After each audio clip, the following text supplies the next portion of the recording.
Hey everybody, this is Matt O'Leary. My first vinyl must-have video of 2016. 16. Dang. And this album is really quite the find from my dad's collection. I remember one day just sort of sifting through the garage and I stumbled upon some old dusty crates, not even really realizing that my dad had any vinyl. But he collected a lot of southern rock, country rock, bands like Lynyrd Skynyrd, the band Crosby, Stills, Nash and Young, pop stuff like Fleetwood Mac. So a lot of really popular classic rock and pop from the 70s. But this really stood out amongst those albums, and it was more of my style. I kind of grew up listening to Rush, bands like Yes, and I recognized this name from the band Yes.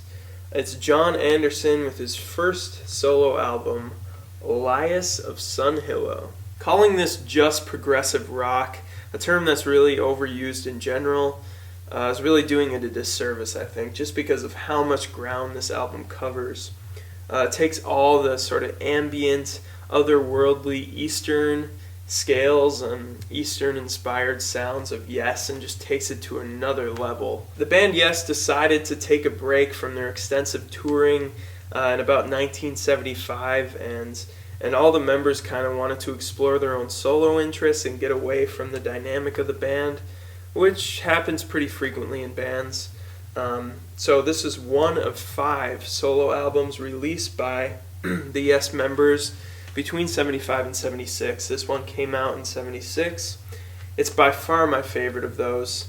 I've heard them all, and I love this one. It's a sprawling concept album, super nerdy concept. It's got a whole story written behind it, very Tolkien inspired. And the cover art here says a lot about the music and the themes in this. It really does look like a dusty old book, dusty old, like I said, Tolkien-esque legend. And if you open it up, you realize that it's actually a story, and the whole story of Elias of Sun Hillow is in here in pages in the gatefold, which is super cool. The story is about an alien race who's trying to flee from their home planet because of a volcanic catastrophe, volcanic eruptions, and Elias is the one who's in charge of building the ship, which is actually this thing, and it's called the Morglade Mover. And then he has a friend named Ranyart who's sort of the navigator of their journey, and then there's another lead character named Quoquake who is in charge of uniting the 4 tribes of Sun Hillow. So it's just and a really interesting story about this cover art actually, and this story is that it was inspired by the Fragile cover art, which is an album by Yes and probably the most popular. And I have that one over here. It depicts a very similar looking ship or glider sort of thing, kind of going off into space and escaping from this planet that seems to be cracking and falling apart. So maybe John derived the concept from this sort of artistic depiction of their music.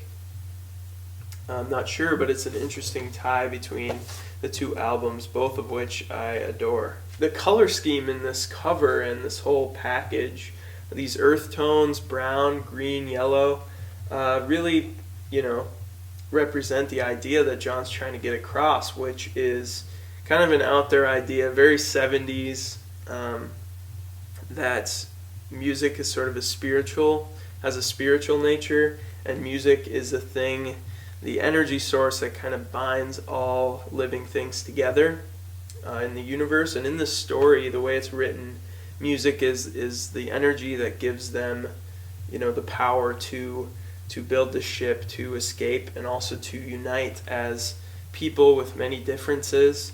There's actually a part in the story when Elias is trying to build the ship, and he sings to the birds and the fish of the sea, and they actually swim out and through that song and build the mast of the ship with their scales. Moving on to the music of this album, and really the most fascinating part to me is that John played every single instrument on this album, and he also did every single vocal part. Very similar to an album like Fragile from Yes and other albums from Yes. There are these multi-track, multi-layered vocals. And what's amazing to me is just the range that he's able to cover in pitch. If you've heard John talk in an interview, you'll hear his really high vocal tone.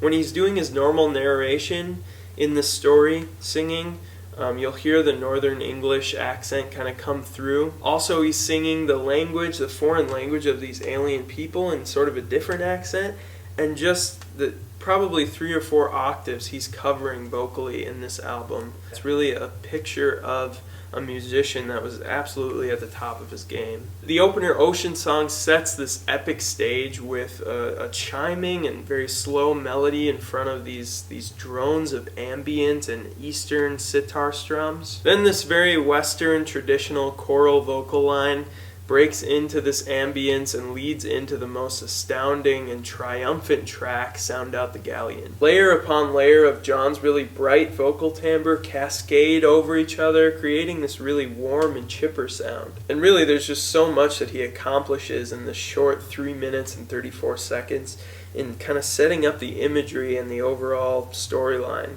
This song transitions into Dance of Ranyart, the next song, with harp ostinatos and really whimsical flute and keyboard lines, along with this really rhythmic mandolin part. Every transition is this sort of monotonous, Eastern, kind of Indian sounding, humming undertone where it's just one pitch that's kind of below the whole thing.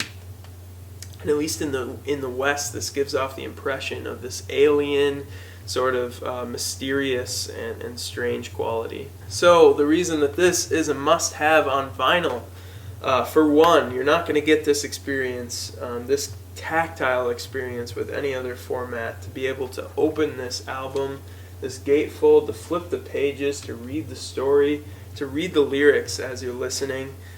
It was definitely made for this format. This is definitely not a perfect record, but if you see it, you gotta pick it up.